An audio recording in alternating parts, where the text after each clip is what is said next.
अगर मतदान कोई करने जाएगा तो 100 हो जाएगा सबको, ये अफवाह फैल जाएगी, कोई मतदान करने नहीं जाएगा। का है बाबूजी, ये सब का फैलावत है?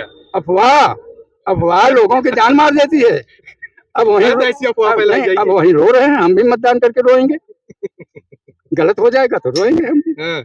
कहीं तो किसी क्यों रोना? हमको नहीं, सही नहीं। चुनाव करना है ना। फिर नहीं। काय को रोना? ऐसा ऐसे कैंडिडेट को चुन ले कि दोबारा दिक्कतें आने लगी कि रोना पड़ जाए, ऐसी नौबत आ जाए। बहुत बढ़िया सवाल है, इसका बहुत छोटा सा उत्तर है। मेरा मत है कि मैं एक स्वाई को दे दूं, वोट जीत जाएगा, लेकिन और लोग नहीं देंगे तो मेरे देने से क्या होगा? हो सकता है आप जो सोच रहे हैं अन्य भी सोच रहे हैं। अन्य भी सोचेंगे तो जय जय। कुछ लोग सारी मीडिया गलत हो गई एमपी के चुनाव में, हाँ। और सारी मीडिया गलत हो गई हरियाणा के चुनाव में, हाँ। और वहाँ कश्मीर के चुनाव में। ये सब अभी वही सुनेंगे जो हम कहेंगे, हम भाई आप जो बताएंगे वही हम भी दिखाएंगे, वही आप दिखाएंगे, वही आप पहुंचाएंगे। तो इसमें कोई फैक्ट नहीं कह सकता भैया। कल चुनाव है, आज फिजा बदल जाती है, लग गई, चलो इसी को देना है, इसी को देना है, इसी को देना है, हो गया काम। दिन भर फटफट करें, कुछ नहीं होना, रातों रात चेंज होता है। आपने अभी कहा कि रोडें, सड़कें, बिजली, ये जैसे हमारी 5 उंगलियां हैं, इसमें 5 उंगलियां अगर अभी हमें कुछ भी उठाना हो तो हमें 5 उंगलियों का प्रयोग करना है। रोड, सड़कें, बिजली, मान लीजिए आपके एक हाथ की 2 उंगलियां होगी, लेकिन उसके साथ में शिक्षा, हॉस्पिटल और जन कल्याण, समाज में से जातिवाद को हटाना, मतलब हमें हर एक चीज को एक साथ लेके चलना पड़ेगा, तभी जाके हमारा एक जो है युवा और जो हमारा देश है वो आगे बढ़ पाएगा। आप मानते हैं कि वर्तमान सरकार में जातिवाद चरम सीमा पे है? जातिवाद बिल्कुल, उसमें देखिए जातिवाद क्या होता है, जातिवाद है। राम के भक्त को, जो यहाँ पे राम भक्त हैं, वो किस ओर इस बार किस पार्टी की ओर अग्रसर करेंगे, या फिर किस पार्टी का चुनाव करेंगे, या फिर किस मुद्दों को लेकर इस बार फूलपुर में 13 नवंबर को जो चुनाव होगा, उपचुनाव, उस ओर मुख करेंगे। तो आइए तमाम लोग यहाँ पे एकत्रित हुए हैं, उन्हीं से बातचीत करने की कोशिश करेंगे और आज के इस एक्सक्लूसिव तस्वीर को आप तक पहुंचाने की कोशिश करेंगे। हमारे साथ एक सीनियर बुजुर्ग बाबू समान है, पिता तुल्य है, वो जुड़े हैं टाइम्स ऑफ बेला के साथ। बातचीत करेंगे इनसे कि टीचर भी रह चुके हैं, क्या नाम है, कैसे, और राजनीति के क्षेत्र में इनकी क्या अपना मानना है, सरकार को लेकर ये क्या सोचते हैं, और आने वाले जो विधानसभा का चुनाव है फूलपुर के खास करके, वो इस फूलपुर चुनाव को लेकर इनकी क्या राय है, जानने की कोशिश करें। क्या नाम है बाबूजी आपका? रामचरण पटेल। अच्छा, आज मैं आपके ग्राम सभा क्षेत्र में आया हूँ और मुझे लगता है बड़ी सौभाग्य की बात है कि आपके रामलीला मंचन पे मैं आगे पहुंच चुका हूँ रिपोर्टिंग करने के लिए। तो क्या लगता है, आपके यहाँ 13 नवंबर को चुनाव होना है, तो इस बार क्या माहौल होने वाला है आपके ग्राम सभा क्षेत्र का, या कहें कि पूरे फूलपुर विधानसभा क्षेत्र का? फूलपुर विधानसभा हो या कोई भी विधानसभा हो, जिधर प्रभु जनता ले जाएगी उधर जाएंगे लोग। कहते कुछ है, करते कुछ है, बूथ पर जाके हवा किधर बनेगी उधर हवा चली जाएगी। अब किसी के लिए कुछ फैक्ट नहीं कहा जा सकता कि यही होगा। हर इच्छा, हर जहां वही होगा। जिधर हर चाहेंगे उधर जनता चाहेगी, जिधर जनता चाहेगी उसकी जय जय। प्रभु की बड़ी कृपा रही है अयोध्या में, बड़ी लालसा रही लोगों की कि प्रभु विराजमान है तो कहीं ना कहीं कुछ खिलाया जाए यहाँ पर, कमल वगैरह, लेकिन मुरझा गए बाबूजी। ऐसा है, कमल मुरझाया नहीं है। अयोध्या विधानसभा सीट में कमल खिला है, और बाकी अगर मतदान कोई करने जाएगा तो 100 हो जाएगा सबको, ये अफवाह फैल जाएगी, कोई मतदान करने नहीं जाएगा। का है बाबूजी, ये सब का फैलावत है? अफवाह लोगों की जान मार देती है। अब वही रो रहे हैं, हम भी मतदान करके रोएंगे। गलत हो जाएगा तो रोएंगे हम भी। कहीं किसी क्यों रोना? हमको सही चुनाव करना है ना। काय को रोना? ऐसे कैंडिडेट को चुन ले कि दोबारा दिक्कतें आने लगी कि रोना पड़ जाए, ऐसी नौबत आ जाए। बहुत बढ़िया सवाल है, इसका बहुत छोटा सा उत्तर है। मेरा मत है कि मैं एक स्वाई को दे दूं, वोट जीत जाएगा, लेकिन और लोग नहीं देंगे तो मेरे देने से क्या होगा? हो सकता है आप जो सोच रहे हैं अन्य भी सोच रहे हैं। अन्य भी सोचेंगे तो जय जय। वैसे बाबूजी आप करते क्या हैं? हम भूतपूर्व लेक्चरर हैं इंटर कॉलेज। अच्छा। और अर्थशास्त्र। वैसे लेक्चरर हैं, उसी वे में बात को घुमाने और बताने की कोशिश कर रहे हैं, फिलहाल स्पष्ट नहीं कर रहे हैं। बाकी इनका जो मानना था, इनकी जो राय थी, मुझे लगता है। अच्छा, एक सेंटेंस और बोलेंगे। बोलिए आपकी। चुनाव में कोई स्पष्ट नहीं कर सकता। जी बिल्कुल नहीं, कुछ लोग होते हैं, कुछ लोग। सारी मीडिया गलत हो गई एमपी के चुनाव में, और सारी मीडिया गलत हो गई हरियाणा के चुनाव में, और वहाँ कश्मीर के चुनाव में। ये सब अभी वही सुनेंगे जो हम कहेंगे, हम आप जो बताएंगे वही हम भी दिखाएंगे, वही आप दिखाएंगे, वही आप पहुंचाएंगे। तो इसमें कोई फैक्ट नहीं कह सकता भैया। कल चुनाव है, आज फिजा बदल जाती है, लग गई, चलो इसी को देना है, इसी को देना है, इसी को देना है, हो गया काम। दिन भर फटफट करें, कुछ नहीं होना, रातों रात चेंज होता है। अच्छा बाबूजी, आप एक बात आपको बता दें। जी। मैं 57 से पर्ची बांटने लगा घर घर।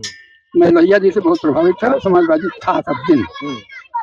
चलिए, लेकिन समाजवाद का स्वरूप जब बदलता है तो मानसिकता भी बदलती है, वोटर का भी, सपोर्टर का भी। समाजवाद अब कहाँ है?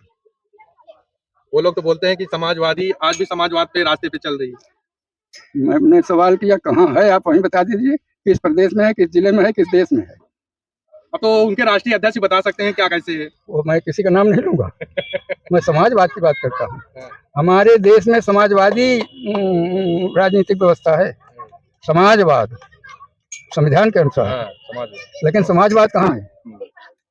बिहार में है कि यूपी में है कि हरियाणा में है कि पंजाब में है, कहाँ है? अच्छा बाबू जी, अभी वर्तमान जो हालातें बनी हुई है, चाहे केंद्र में मोदी जी की सरकार हो चाहे राज्य में योगी जी की सरकार हो, इनकी दोनों कार्यशैली कैसे रही, आपको कैसे लगा अभी तक की? क्योंकि इसका जवाब 13 तारीख को जनता दे देगी। मीडिया के सामने कुछ खोलने के लिए तैयार नहीं है। इनका कहना है कि अगर अच्छा काम किया होगा कि 13 तारीख को जनता यहाँ से उनको निश्चित तौर पे विधानसभा भेजने का काम करेगी। आइए, देखिए सरकार से तो हर एक आदमी खुश हो नहीं सकता, क्योंकि जो है 50% लोग के लिए तो सही है, 50% के लिए मतलब भैया नहीं सही काम नहीं कर रहे हैं, नौकरी नहीं दे रहे हैं, हाँ, बेरोजगारी बढ़ रही है, हाँ, लेकिन वो अपने ढंग से जो काम कर रहे हैं वो करीब करीब सही कर रहे हैं। कि मैं मतलब जो मोदी जी योगी जो कर रहे हैं, आम जनता क्या सोचती है? आम जनता देखिए सर, आम जनता को जो है सरकार सब हर एक व्यक्ति को नहीं खुश कर सकती, हाँ, क्योंकि ग्राम का प्रधान क्या सोचते हैं? पर्टिकुलर तो जो देखिए सर, विकास तो जो दिखाई देता है वो तो बीजेपी से ही दिखाई देता है, 101% उसमें कहने की बात नहीं। मतलब बीजेपी सरकार में विकास, अरे अब जहाँ हमको इतने पानी में जाना पड़ता था, घुटने पर पानी में जाना पड़ता है, आज हमको जब मतलब 4 पहिया ऑटो लेके चले जाते हैं, कोई दिक्कत नहीं होती है, गाँव पहुँच जाते हैं, हाँ।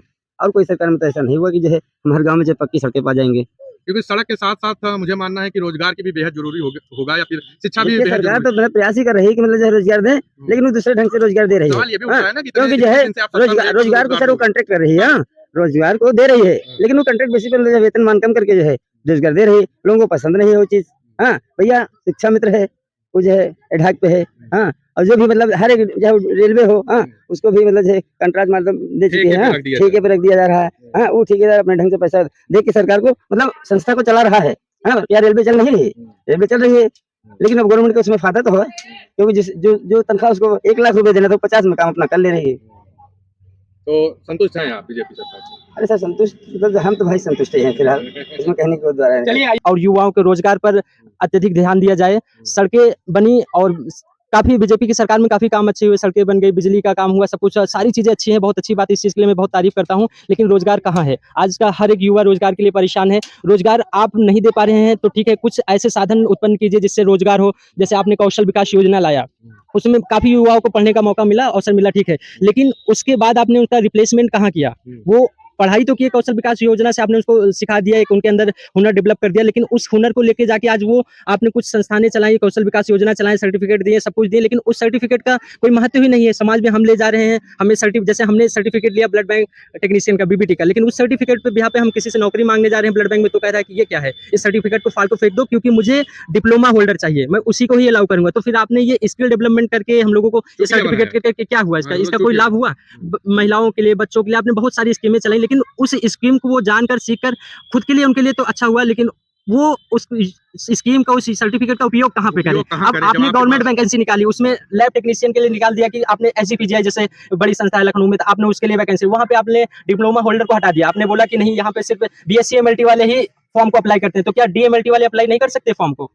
आखिर क्यों? तो आप ही की संस्था उनको डीएमएलटी वाले को दे रही है, बीएससी एमएलटी का डिग्री आप दे रहे हो, तो एक जगह वो मान्य है, एक जगह वो मान्य क्यों नहीं है? भाई मेरे पास पैसा नहीं है, मैं आज उस संसाधन से नहीं परिपूर्ण हूँ कि मैं डीएमएलटी बीएससी एमएलटी कर सकूँ या हाई लेवल की डिग्री ले सकूँ। आज शिक्षा हमारे एमबीबीएस करने जाओ, डिग्रियां लेने जाओ तो 1-1 करोड़ रुपए फीस है उसकी, तो ये आम आदमी कैसे वहां तक जा पाएगा? तो सरकार को इस पे बहुत ध्यान देना चाहिए। शिक्षा, रोजगार के साथ साथ सारी चीजें का विकास होना चाहिए, और सबसे पहले तो मैं यही कहना चाहूंगा, धर्मवाद, जातिवाद को बिल्कुल खत्म करना चाहिए, ठीक है, मानवतावाद होना चाहिए, जो कि जिससे समाज और जन का सारा कल्याण हो और लोगों की भलाई हो। और आज मैं आप लोगों का बहुत शुक्रिया अदा करना चाहूंगा कि हमारे ग्रामीण क्षेत्र में दरियापुर, फूलपुर में आकर आप लोगों ने इतनी जमीनी स्तर से आपने लोगों की बातों का उजागर किया और हमारी बातों को आगे ले जाके ऊपर तक पहुंचाया। और आज बहुत ही शुभ अवसर है, जीवनदान चैरिटेबल ब्लड सेंटर के माध्यम से ब्लड बैंक का भी एक शिविर लगाया गया है, जो कि ये जागरूकता के लिए से लोगों को, ग्रामीण क्षेत्रों में हम लोग भी यही कर रहे हैं, स्वास्थ्य चैरिटेबल वेलफेयर सोसाइटी के माध्यम से लोगों को फैला रहे हैं, जागरूक कर रहे हैं, ताकि समाज का कल्याण हो। तो हम भी चाहते हैं कि सरकार लोगों को बेवकूफ बनाने से अच्छा है उनको शिक्षा दे, ज्ञान दे, जिससे लोगों को जागरूकता बढ़े। धन्यवाद। तो ये युवा है इनसे मुझे लगता है कि तमाम उन लोगों को सीखना चाहिए कि आखिरकार मुद्दे क्या हैं, बुनियादी मुद्दे क्या हैं। शिक्षा है, स्वास्थ्य है, रोजगार है। आज जो व्यवस्था बनी हुई है, लंबी चौड़ी बातें नहीं करता क्योंकि जीरो ग्राउंड से ये बातें निकल के आ रही हैं। जनाब सड़कें बना देने से विकास नहीं होगा, बिजली पहुंचा देने से विकास नहीं होगा। विकास तब होगा जब किसी गरीब परिवार का वो बच्चा, वो पिछले पायदान पे जो खड़ा व्यक्ति, जो शिक्षित होगा, जो कहीं ना कहीं रोजगार के क्षेत्र में पहुंचेगा, उसके यहाँ नौकरी होगी, तब जा करके कहीं ना कहीं वो मुख्य धारा से जुड़ सकेगा। क्योंकि जब तक वो शिक्षित नहीं होगा, तब तक वो अपने हक, अधिकार या फिर योजना, जो सरकार की योजनाएं हैं वो किस तरीके से काम करती हैं, किस तरीके से इंप्लीमेंट करना है, जब तक वो शिक्षित नहीं होगा तब तक वो जान नहीं सकता। सड़कें बना देने से वो कुछ जानेगा थोड़ी ना।